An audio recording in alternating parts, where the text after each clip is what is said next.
And now Kang. What I'm about to say may sound like I'm stuck up, but I promise I'm not. The reason I do not put up with any man's foolishness, why my standards are high, and why I move on quick is because I know who the hell I am. And I'm gonna say this in the most humblest way possible. I am 24 years old. I make 6 figures a year. I have 2 college degrees. I'm a registered nurse with her BSN, and I own multiple businesses at only 24 years old. Let's just get it out of the way right away. There's a lot to unpack with this type of stuff, but I'll try my best to keep it relatively short. Whenever somebody says they know exactly who they are, the vast majority of the time, I don't believe them. The reason I don't believe them is almost every single time when I do test to see who they are, they always reveal some sort of discrepancy between what they say they are and what they do in terms of their actions when it comes to patterns over time. I'm sure a number of you have heard the term solipsism. This term gets used quite often in men's communities, and I do think there is some validity to this. Think about the number of times you've tried to have general conversations of women, and then think about how many times they've somehow turned a general situation and made it about themselves. It's probably the majority of the time. Now, I personally believe that you can't truly know who you are when you're unable to distinguish yourself from the general pack. And let's be honest, most people these days have no idea where they stand in the hierarchy. This is obviously due to the feminization of society, and it's very much a feminine quirk. This is why women are more prone to engage in this type of behavior. Now, for the second part of what she was saying, all she did was lay down a bunch of masculine standards or accomplishments that she's achieved. When it comes to dating, unless she's looking for a hyper feminine guy that wants to be taken care of,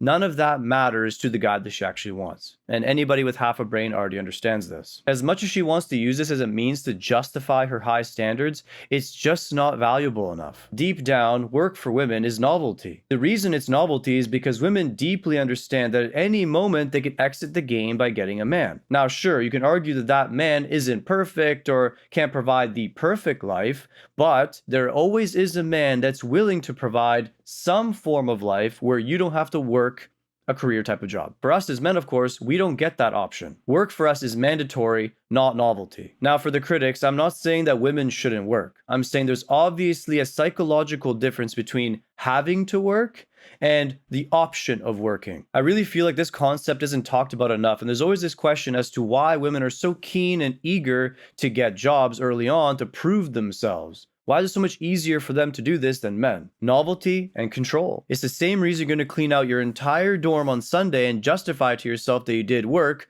when the only thing you actually had to do was all of this homework that you left behind. Your chaotic spirit will lead you to do anything but the right thing, the thing that you actually need to do.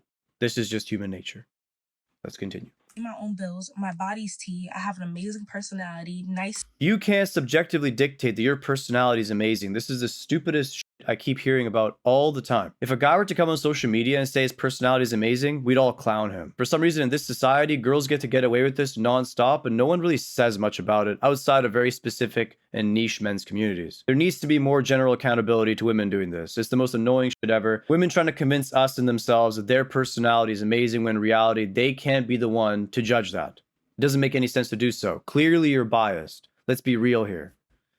Anyways. Skin, nice hair. On top of all this, I know how to cook. I know how to have a good time. I am the full package. Not to mention that I have no kids and no baggage. I literally know how much value I have and how. I mean, having this kind of social media presence and being an RN probably is baggage to a lot of guys.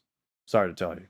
How much value I bring to the table. Now, why the hell would I put up with anybody's nonsense? And I mean this in the most humblest way possible. I am not like other women, and other women are not like me. This post is almost a video version of a LinkedIn post. It's just a giant humble brag while giving the disclaimer that I'm not trying to brag. Very clearly you are, because what kind of person goes on social media and says, I'm the best, I deserve the best? Not a humble person, at least not from an outside perspective. Now, before you point your finger at me for not being humble, I never made the claim that I was humble. She did. Just to make that clear. We all are our own person, but I know the value I have, so I am never going to put up with anything that's lesser than me. Society always wants to talk about how they want the full package in somebody. I am the full package. I know I'm the full package, so I'm going to wait to get what I deserve in life. And this is why I have no patience with anybody. You know how many people would wish to have a chance with me? It's not even about that. It's about the fact that Completely delusional. Do I even need to go into this at all? How many people would love to be with me? All the people that would love to be with you are the guys that you don't want anyways. You can't use people that you don't want as leverage for the case that a lot of people want you. Do a lot of people that you want you? The answer is no, and you have to analyze why that is. We on this side of YouTube already know exactly why this is, because you're extremely masculine, but Let's keep going. Respect and love myself so much that I'm not gonna take anything less than from anybody else. Okay, so what you're doing is you're entering into this giant business negotiation every single time you go on a date with a guy. And if he misses one single checkbox, you're saying that he's not good enough for you. None of this is real. All this is you trying to use logic to date some guy who you are inevitably going to try to make subservient to you. Pattern is always the same. And sometimes I really do wish we could see into these girls' lives just so we can prove that it exists every single time without miss.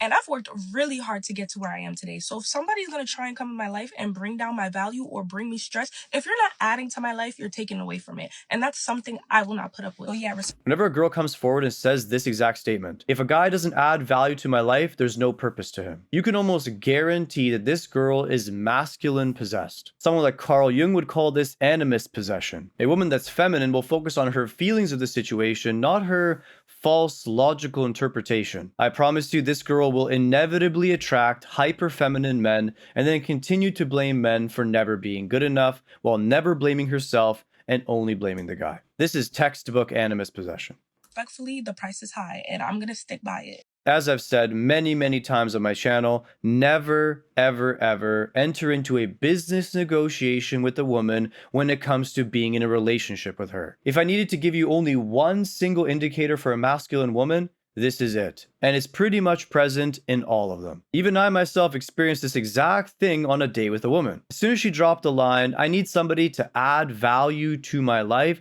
I already knew exactly what I was dealing with and all of the patterns started to make sense. Obviously, I immediately ceased my pursuit and then I attempted to shit test her. She obviously failed the shit test and was secretly masculine the whole time. Never pursue masculine women. All it's going to do is lead you down a destructive path where you're going to have to play the role of the man and the woman while having all the responsibility and none of the authority. You're essentially entering into a business negotiation where they have all the leverage, all the benefits, and you have all the responsibility with none of the profit. Don't do it. You have been warned. If you like this video, like and subscribe. Don't forget to check my links in the description below.